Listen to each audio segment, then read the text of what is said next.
Look at this man, he wants to teach his dog how to surf. They can spend the whole day together. This young lady is a food taster and her job is to taste food.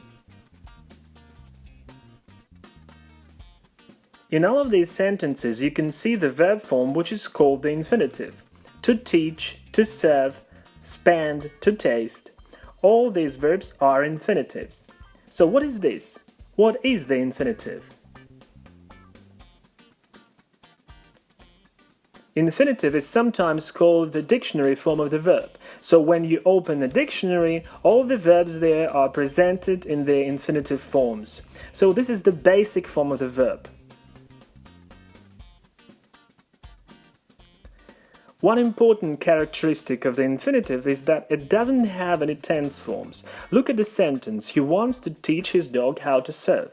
Only the verb wants shows that the action, the verb is in present simple, and the verbs to teach and to serve are infinitives.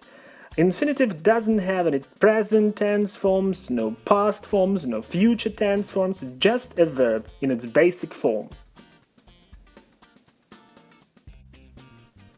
An infinitive can appear in a sentence either with the particle to or without the particle to. If it's a to infinitive, it's called a full infinitive. Like in the sentence, he wants to teach his dog how to surf. If it goes without the particle to, it's a bare infinitive. For example, they can spend the whole day together. So spend goes without to. It's a bare infinitive. So where do we find bare infinitives? It happens usually after modal verbs, they can spend the whole day together, or after the verb make, she made me write a report, after the verb help, she helped me write a report, after the verb let, please let me go, and some other cases. This list is not complete.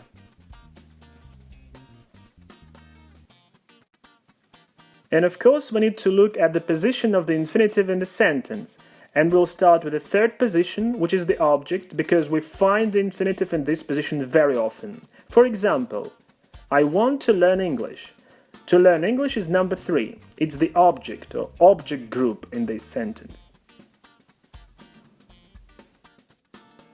And once again, I would like to pay attention to the fact that we find tense forms like present simple, for example, in this sentence only in the second position, not in the third. So in the third position, verbs go in their infinitive forms, like here, to learn English. We don't need any tense changes. Let's look once again at the examples when the infinitive is used as an object. Repeat after me.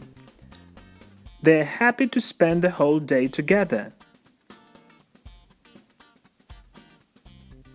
She made me write a report. Her job is to taste food. Sometimes the infinitive is used as the subject of the sentence. For example, to be on time is important. In this case, the infinitive phrase to be on time is the subject. This girl came here to stay alone for some time. Maybe she needs some time to think about her life?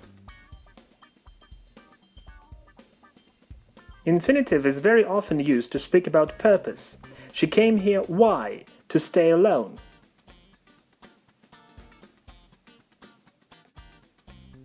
Let's go back to our friends. They're surfing and, as you can see, they like to surf together. So what is the difference between the infinitive and the gerund when we use them in a sentence? In some situations there is no difference, like in the following examples. You can say, they like to surf together or they like surfing together. To be on time is important or being on time is important. I began to read this book is the same as I began reading this book, or her job is to taste food is the same as her job is tasting food. However, you remember that after certain verbs we use only gerund, and the same thing happens with the infinitive.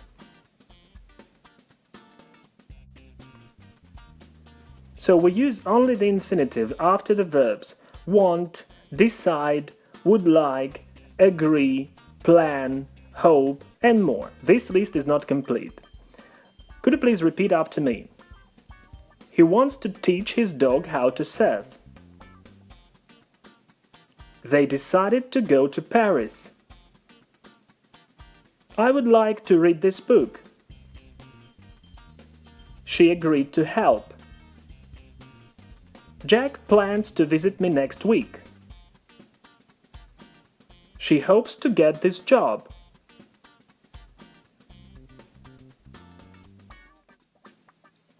They decided not to go to Paris. We make the infinitive negative with the help of not, which we put before the infinitive.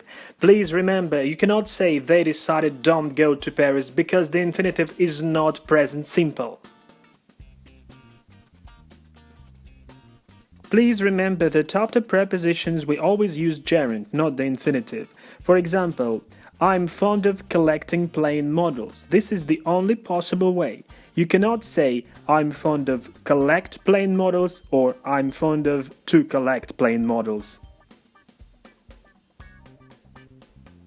This is only the introduction into infinitives, and I'll tell you more in my future videos.